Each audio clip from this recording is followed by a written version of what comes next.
இப்போ நீங்க உதாரணத்துக்கு பார்த்தீங்கன்னா, இப்போ விஜய் ஒரு அறிக்கை விட்டான். என்னன்னு சொன்னா, கூட்டணி கட்சி, கூட்டணி ஆட்சி சொன்னப்பில்லை இல்ல, அதிகாரத்தின் பங்கு ஆட்சியிலும் பங்கு. அப்ப கூட்டணிக்கு வாங்கன்னு இது திமுக காரனும் சரி. இப்ப நேற்று கூட அண்ணன் திருமாவளவன் தான் சொன்னாரு, விஜய் கூப்பிட்டாப்புல நாங்க போல இல்லை, அவர் கூப்பிட்டு கூட எந்த கட்சியும் போகல அவர் கூட அப்படின்னு. ஏன் போகல திமுக கிட்ட இருக்கிற கூட்டணி கட்சியில இருந்து ஏன் போகலன்னு சொன்னா, திமுக மீது உள்ள பாசத்துல போகாம இல்லை. அண்ணன் திருமாவளவனோ அல்லது கம்யூனிஸ்ட் கட்சிகளோ அல்லது முஸ்லீம் அமைப்புகளோ அண்ணன் திமுக மீது பாசம், திமுக நல்லாட்சி செய்யுதுன்றதுக்காக இல்லை. திமுகல சீட்டை கொடுத்தா சீட்டுக்கு நோட்டும் கொடுப்பான். விஜய் கிட்ட போனா சீட்டை கொடுப்பானே தவிர நோட்டை கொடுக்க மாட்டான். அதனாலதான் ஒரு பையனும் போல இவங்க. விஜய் ஒன்றும் இல்லை, ஒரு அறிக்கை, தேர்தல் செலவெல்லாம் நான் பார்த்துக்கிறேன்னு ஒரு அறிக்கை அந்த சொன்னாப்பில்ல இல்லையா, அதை கூட்டணி ஆட்சி அதிகாரத்தின் பங்கு ஆட்சியிலும் பங்குன்னு சொன்ன மாதிரி அந்த யார் எங்களுடன் கூட்டணிக்கு வருகின்றார்களோ தேர்தல் செலவை நாங்களே ஏற்றுக்கிறேன்னு ஒரு அறிக்கை வெளியிட்டு இருந்தேன்னா ஒரு பையன் திமுக கூட்டணியில் இருந்திருக்க மாட்டான். இது நான் ஒன்றும் அடிச்சு சொல்றேன்னு ஒரு விழுக்காடு எல்லாரும் அங்கே ஓட்டிருப்பான் விஜய் கிட்ட. ஏன்னா ஒரு தொகுதியில் இன்னைக்கு 10 to 15-20 கோடி செலவாகுதுங்க. ஜெயிக்கிற வேட்பாளர்லாம் திமுக அதிமுக திமுக 25 கோடி இந்த வாட்டி பட்ஜெட் வச்சிருக்காங்க. அண்ணா திமுக அதே மாதிரி வச்சிருக்காங்க, 10-25 கோடி வச்சிருக்காங்க.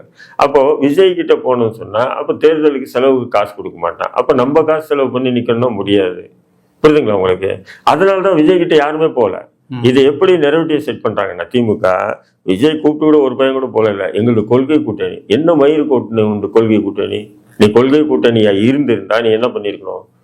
இப்ப நீங்க கொள்கை கூட்டணி இருக்கீங்க, அப்ப நீங்க என்ன பண்ணணும்? தேமுதிக வரேன்னு சொல்றான். தேமுதிக ஏற்கனவே பாஜக அதிமுக கூட்டணியில் இருக்கும்போது சனாதனத்தை ஆதரித்து பேசியிருக்காங்க. உதயநிதி ஸ்டாலின் சனாதனத்தை பத்தி பேசும்போது கடுமையா எதிர்ப்பு தெரிவிச்சது அதிமுக கூட இல்ல, பிரேமலதா தான் இருக்கா இல்லைங்களா? சிஏ ஆதரிச்சது பிரேமலதா ஆதரிச்சாங்களா இல்லையா?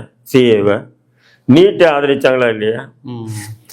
அப்போ அது போன்ற ஒரு கட்சி நம்ம கூட்டணிக்கு வருதுன்னு சொன்னா, நீ கொள்கை கூட்டணி மண்ணாங்கட்டி கூட்டணி சொல்லிக்கிற திமுக, அதுக்கு முன்னாடியே உங்க கொள்கை கூட்டணிக்காரனெல்லாம் உட்கார வச்சு தேமுதிக நம்ம கிட்ட வரேன்றாங்க. அவங்க மைனஸ் பிளஸ் என்னன்றது விவாதிச்சிங்களா? இல்லையே.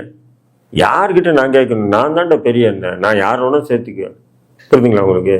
சேர்த்ததுக்கு அப்புறம் கொடுக்குறது வாங்கிக்கிங்க, தேவையில்லாம பிரச்சனை பண்ணாதீங்க. தேமுதிக வேற வந்திருக்கு அப்படின்னு சொல்லிங்க. நான் தேமுதிக இத்தனை நாளாக இந்த மதசார்ப கூட்டணி கொள்கைகளுக்கு எதிராக செயல்பட்டதை நீங்க இன்னைக்கு சேர்த்துக்கிட்டீங்க. அப்போ நீங்க மாறிட்டீங்களா இல்லை அவங்க மாறிட்டாங்களா? நான் கேட்டேன். புரியுதுங்களா உங்களுக்கு? பாசிசவாதியா நீங்க மாறிட்டேன், திமுக கூட்டணி மாறிச்சா இல்ல தேமுதிக கூட்டணி மாறிச்சா? இத்தனை நாள் அங்கதான் நீங்க இருந்தாங்க. அவங்க சிஏக்கு எதிர்த்து இருக்காங்க, ஆதரிச்சிருக்காங்க, நீட்டா ஆதரிச்சிருக்காங்க. இப்ப சமீபமா கொண்டு வந்த வகுப்பு திருத்த சட்டத்தை கூட ஆதரிச்சிருக்காங்க பிரேமலதா.